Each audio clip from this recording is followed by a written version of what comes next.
ராணிப்பேட்டை மாவட்டம் நெமிலி ஒன்றிய குழு கூட்டம் கடந்த 27ஆம் தேதி நடைபெற்றது. அப்போது தீர்மான புத்தகத்தை திமுகவைச் சேர்ந்த ஒன்றிய குழு தலைவர் வடிவேலு எடுத்துச் சென்றதாக பிரச்சனை எழுந்தது. அதைத் தொடர்ந்து தீர்மான புத்தகம் அலுவலகத்திற்கு கொண்டுவர வேண்டும் என்று கவுன்சிலர்கள் உள்ளிருப்பு போராட்டம் நடத்தினர். இந்நிலையில் ஒன்றிய குழு துணைத் தலைவர் மற்றும் கவுன்சிலர்கள் மீது வட்டார வளர்ச்சி அலுவலர் தாசபிரகாஷ் போலீஸ் ஸ்டேஷனில் புகார் கொடுத்தார்.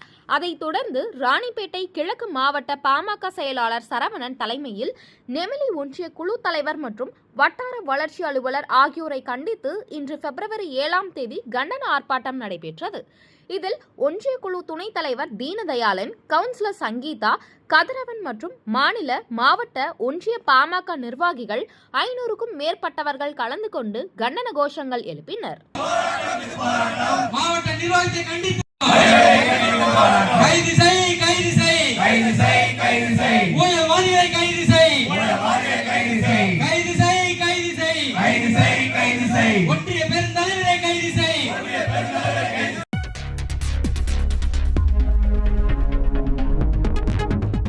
செய்திகளை உடனுக்குடன் தெரிந்து கொள்ள வேதா நியூஸ் டைம் சேனலை சப்ஸ்கிரைப் பண்ணுங்க.